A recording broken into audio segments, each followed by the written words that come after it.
오늘의 말씀은 창세기 37장 23절에서 24절 말씀입니다.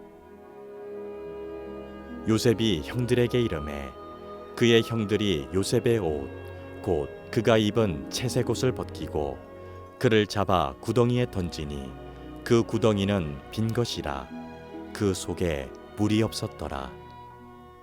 아멘. 네, 할렐루야. 기도, 찬양 감사드립니다. 다 오늘 추수감사절 다 감사 얘기죠. 그래서 저도 감사 이야기를 해보려고 합니다.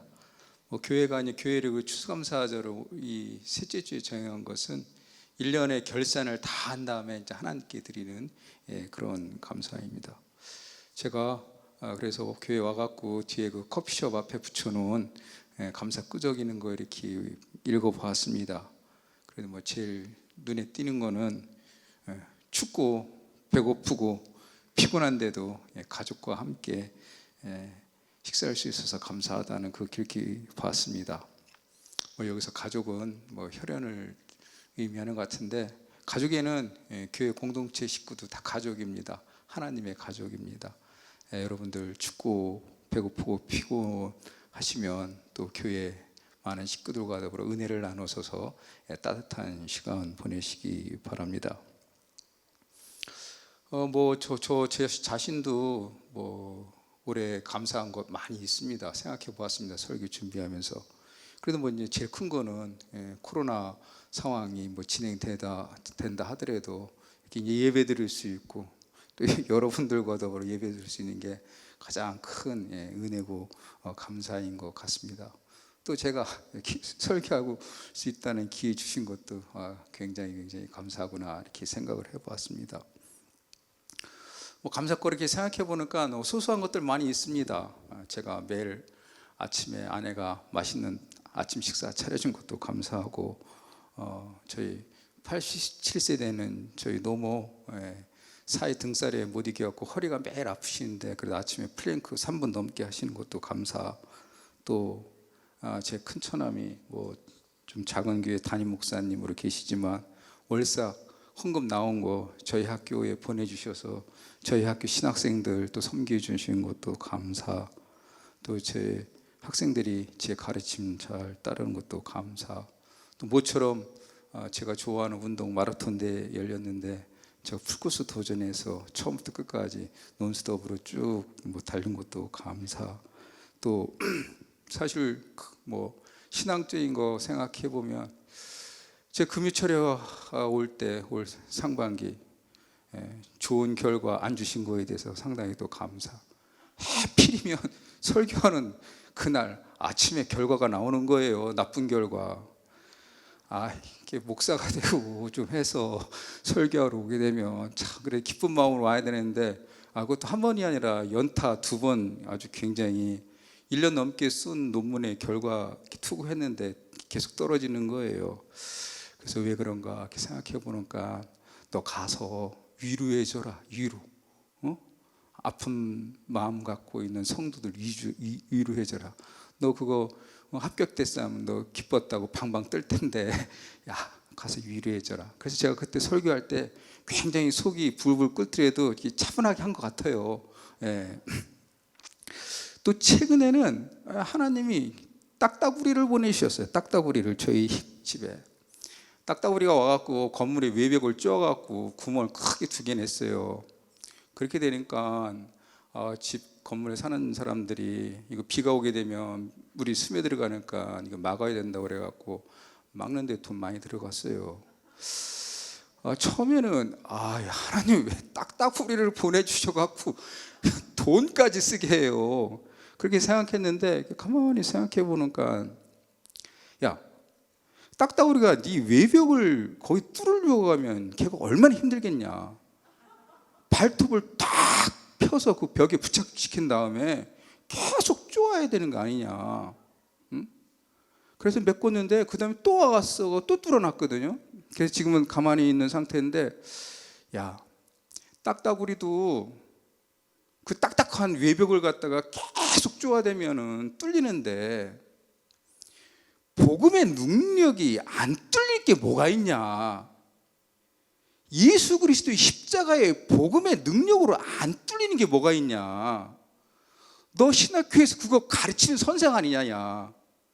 너를 위해서 보냈다. 너가 복음의 능력이 정말 더 중요한 걸 알고 딱따구리도 뜨는데 또 말로만 하지. 너 봐라. 가서 가르쳐라. 그렇게 생각하니까 굉장히 은혜스럽더라고요. 정말이지 제가 거기서 배웠습니다. 하나님께서 저에게 딱따구리 보내주신 것은 복음의 능력으로는 안 뚫리는 것이 하나도 없단다. 너 그걸 믿고 확신하고 가르쳐라. 예. 그래서 그게 감사합니다. 뭐 이것 저것 뭐 소소한 것들 이렇게 감사할 것이 많이 있습니다. 그렇지만 사실 우리가 인생에 있어서 이런 그 미풍이 불어와서 이런 감사거리지만은 굉장히 강풍이 몰아쳐서 위기를 닥치게 되면 감사하기가 사실 꽤 힘듭니다. 내 뜻대로는 아닌 거죠. 내 관점으로는. 그렇게 그런 사건이 일어나면 안 되는데 그런 것이 일어난다는 거죠. 그럴 때 감사하는 것들은 실질적으로 상당히 힘들고 어렵습니다. 그래서 삶의 고난이 찾아왔을 때 그것을 어떻게 해석하고 받아들이냐, 그게 신앙의 관건인데, 대개는 뭐 모든 것이 감사하지만 그게 감사됩니까? 실질적으로 왜 그런 고난을 주셨습니까? 그러다 이거에 대해서 인정하게 되면 뭐 많은 사람들 그야 애군이 껴서 그린 거야. 애군을 떨쳐내야 되고 뭐 구태서 우상숭배하게 되고, 그 이해 못하게 되면 술, 도박 뭐 그런 거로 가슴을, 허한 가슴을 달래기 위해서 결국 인생이 힘들고 어려운 더 깊은 나락으로 빠지게 되는 거죠. 많은 사람들이 하나님께서 우리에게 축복을 주실 때는 고난이라고 하는 포장지를 통해서 이렇게 선물을 주신다고 하는데, 실질적으로 우리 그렇게 생각하잖아요. 그렇게 큰 은총 안 받고 소소한 거 받고 싶습니다. 그러니까 고난 제발 주지 마세요. 이렇게 우리 많이 생각할 수가 있는데, 이 고난이라고 하는 역풍은 어떻게 어디서 불어올지 모르잖아요. 오늘도 그 얘기예요. 여러분들이 잘 아시는 이야기예요. 어떤 청년이 졸지에 사랑하는 형들부터 미움받아갖고 노예로 팔려간 거예요. 뒤후반부에 요셉이 자신의 인생을 보면서 그 자신을 고난 속에 빠뜨린 형들을 보면서 이야기합니다. 나를 이 애굽에 보낸 것은 형님들이 아닙니다. 하나님이 보내셨습니다. 또 뒤에 갑니다. 다시 형들은 나를 갖다가 해코지 하려고 했지만은 하나님께서는 그 악한 것을 선한 것으로 바꾸셨습니다. 하나님이 하셨다는 거예요. 하나님께서 요셉을 애굽으로 보낸 거고, 하나님께서 형들의 악한 계획을 선한 계획으로 바꾸셨다고 요백이 고백합니다. 고난이 올 때는 자꾸 내 생각, 내 관점에서 바라보게 되면 자꾸 그 고난이 나를 함몰시키지만, 자꾸 이렇게 하나님 관점으로 바라보려고 노력하게 되면은 거기에 하나님의 뜻이 담겨져 있습니다. 근데 그건 뭔지 모르겠습니다. 여러분 중에서 슬픈 고난이 있게 되면 자꾸 교회에 더 나오시기 바랍니다. 기도가 안 되겠죠. 원망스럽죠. 원망해도 괜찮습니다. 그럴 수가 있냐고, 하나님. 이럴 때 고난 당했을 때 자꾸 나와서 어떤 형태든 간에 하나님께 감사하려고 하는 것은 고난을 이기겠다고 하는 의지적인 것입니다. 사실 감사는, 우리가 감사하다고 하는 것들은, 소소한 것들은 뭐 은혜고 축복을 하지만 고난 속에서 감사하는 것은 하나님을 향한 저항입니다. 사실은 당신이 정의롭다고 하는데 왜 나에게 이런 고난을 주십니까? 당신은 정말 정의로우신 분입니까? 계속 묻는 거죠. 그 가운데 하나님의 뜻을 찾는 것입니다. 요셉의 이야기 이렇게 시작되는 거죠. 네. 야곱이 헤브론에 있다가 10형제 아들 양치 보내는데 세겜에 있다는 거죠. 속으시니까 세겜에 있으니까는 세겜에서 어떤 일이 있었냐면 딸 디나가 세겜 족장의 그 아들로 있어서 불의의 일을 당하자 할례의 문제로 세겜 족속을 멸하죠. 거기 있다니까 아들들이 위태로울 것 같아서 요셉을 보냅니다. 그러니까 요셉이 형들 안부 전해주러 갔는데 형들은 세겜에 있지 않고 더 위쪽 도단으로 갔다는 거죠. 거기서 형들을 만나서 요셉이 고난을 당하는데, 자, 요셉이 뒤에 후반부에 가면 모든 것이 하나님의 은혜라고 이렇게 말하고 있습니다. 결과는 하나님의 은혜면 시작도 하나님의 은혜인 것입니다. 그럼 요셉이 형들에게 그 어려움을 당했을 때 그럼 거기에 은혜가 들어있는가? 한번 제가 살펴보는 건 거기도 은혜가 많이 담겨져 있더라고요. 첫 번째 보면은 형들을 만난 그 자체가 감사인 것 같습니다. 형들을 만나지 못했으면 도단에 가서 형들을 만났지만 그냥 집 헤브론으로 가게 됐으면 결국 아무 사건도 안 일어나게 되고 요셉의 가족들은 그 흉년이 있을 때 더 위기를 당하지 않았나 이렇게 생각해 볼 수가 있습니다. 또 어떤 사람은 그렇게 말할 수가 있죠. 형들을 만난 그 자체가 문제이니까 사실 안 만나는 게 더 낫지 않을까. 근데 한번 생각해 보십시오. 요셉은 형들한테 미움을 받고 있잖아요. 미움을 받고 있는데 가족도 위기의 최고의 상황에 당하게 되면 그중에 한 사람을 되게 희생양 삼잖아요. 그러니까 그때 흉년이 더 들었을 때 요셉이 만약에 애굽에 팔려가지 않았다면 더 희생양이 돼서 더 큰 어려움을 겪었을지도 모른다. 가족 공동체는 하나님이 만들어 주신 거예요.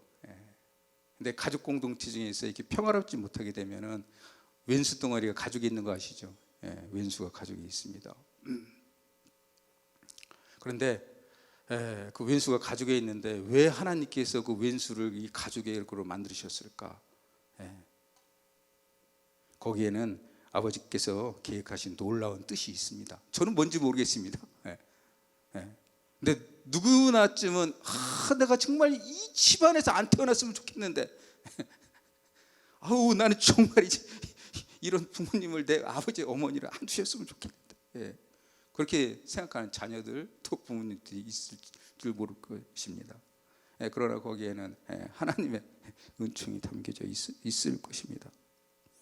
그렇게 하고 이제 제가 여기 청년들 어린 분 계시면은 부모 이렇게 너무 원망 안 하셔도 돼요.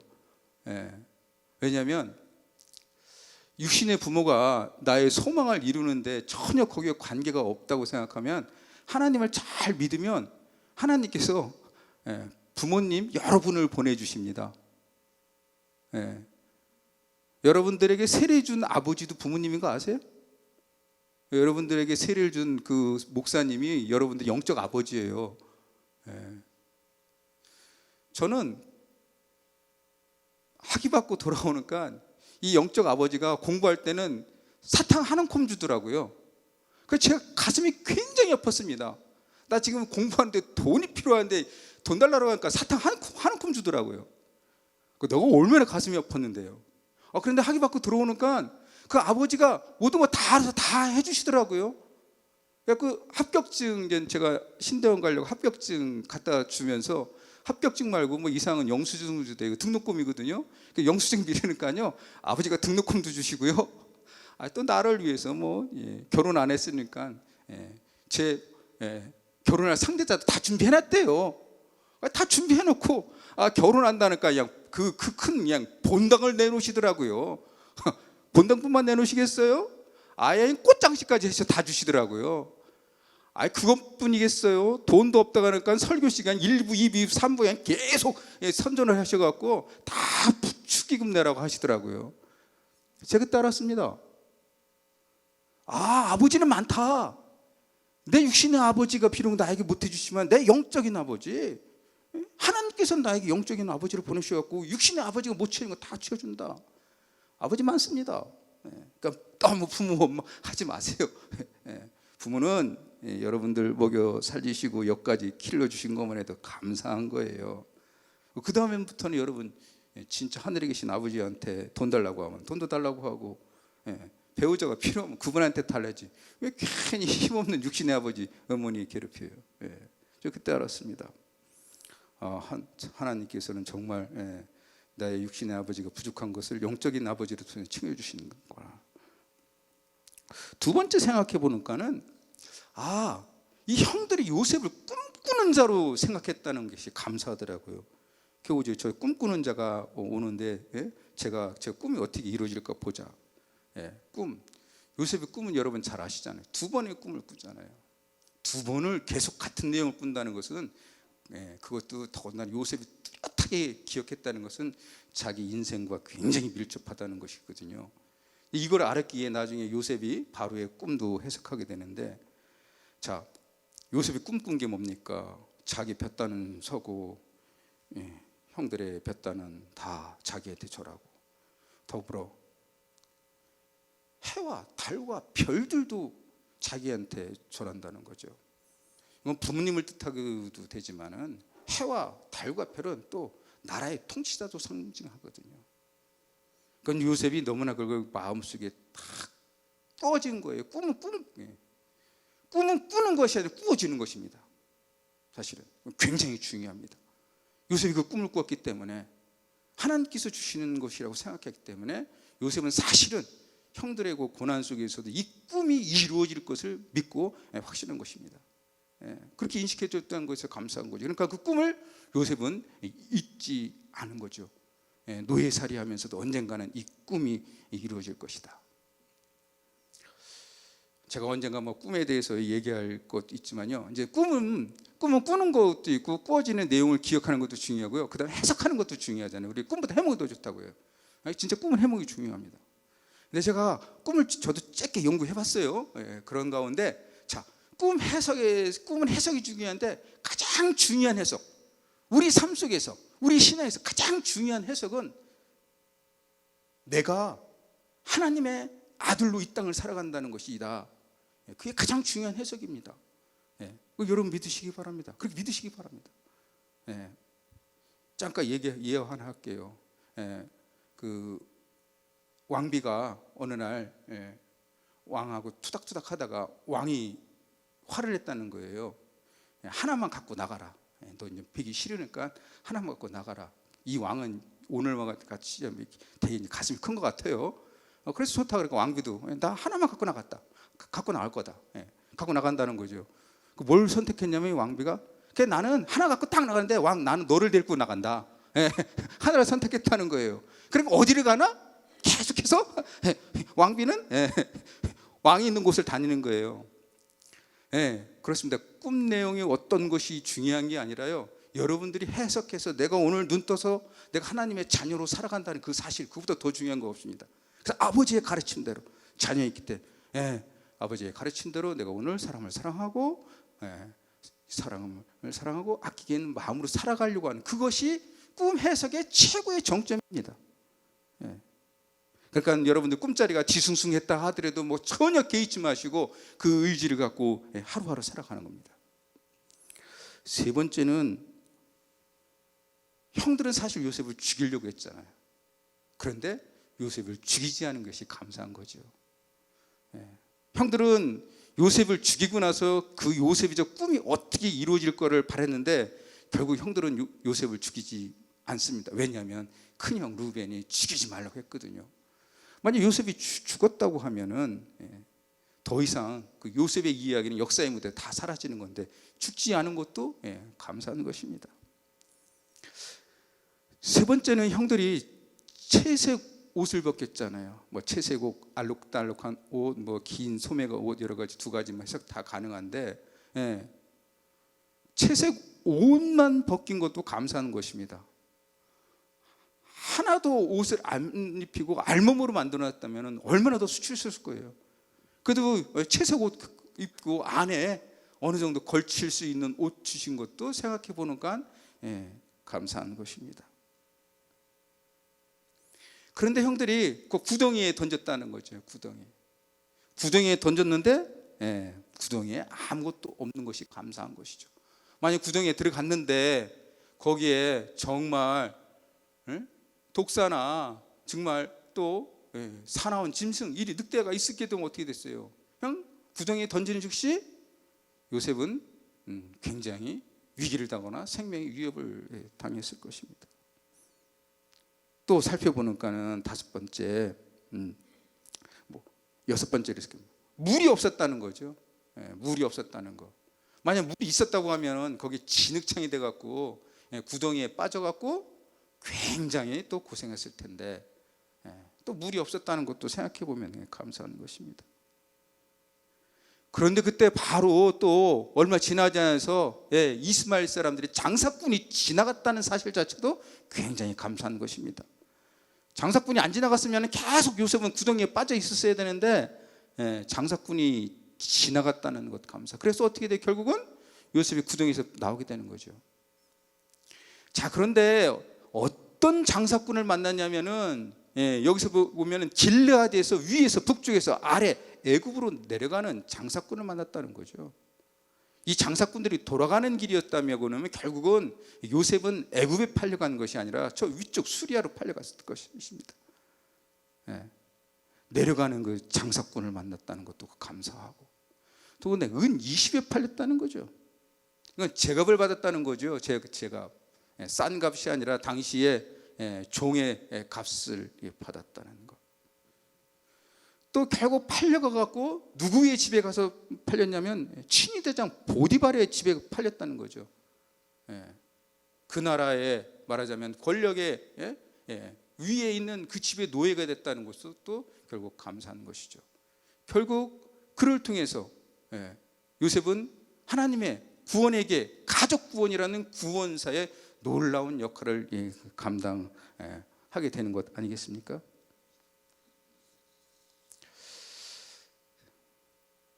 따지고 보면 소소한 것 거기에 다 하나님의 은혜고 감사가 담겨져 있습니다. 큰 슬픔이 다가올 때, 정말 왔을 때, 와, 이것도 감사냐라고 처음에는 말하기 힘들지만 계속해서 주님 앞에 나와서 읊조리게 되다 보면은 뭔가 아버지께서 깨닫게 해주실 것입니다. 저에게도 가을에 계속 가슴에 메어지는 제 조카가 34세에 주님의 품에 갔습니다. 박사학위 논문 쓰다가. 그래서 뇌사 빠져갖고 그 장기를 다 주고 갔거든요. 자꾸 생각이 나는 거예요. 그래서 제가 하나님께 물었어요. 하나님, 걔는 난 아들도 아닌데 왜 자꾸 내 가슴 속에 걔가 생각이 나요? 그 제가 낳지도 않았는데. 그러니까 제가 물론 특별히 사랑했습니다. 그러니까 다 너를 위해서 그런 거다, 야. 너는, 아까도 그랬어요. 너는 내가 왜 목사로 너를 왜 불렀냐? 네가 하는 일이 뭐냐? 너의 본질은 생명을 살리는 게 아니냐? 생명을 살리는 것. 네가 보기에 네 조카 그렇게 예수를 잘 믿는 것 같지 않지만 걔는 죽을 때 생명을 살리고 갔단다, 야. 지껏 다 주고. 그러니까 너는 도대체 뭐를 하는 거냐? 제 가슴 속에도 그런 슬픔이 쫙 올라오는데 아들이 있는 제 누이는 어떻게 했어요? 어느 날 봄날에 누이가 저한테 전화 와갖고 너무 슬퍼서 집을 못 간다는 거예요. 그러니까 이 가슴에 이렇게 자꾸 그 슬픔이 밀려오는 거예요. 그래, 우리 조카는 생명을 살려고 주님 품에 갔지. 내가 하는 일은 생명을 살리는 일이지. 너를 목사 되기 위해서 내가 네 조카의 영혼을 일찍 주님이 품으로 내가 데리고 왔다. 그렇게 생각을 합니다. 그런데 우리가 사실 고난 속에서도 우리가 감사해야 되는 것은, 예수를 믿는다고 하는 사람들은 생각해 보면은 가장 비극적인 사건을 가장 긍정적으로 해석하는 사람들이에요. 봐봐요. 예수의 십자가 죽음, 그 젊은 청년의 죽음에 거기에 구원이 있다고, 거기에 생명이 있다고 믿는 게 우리들 아니에요?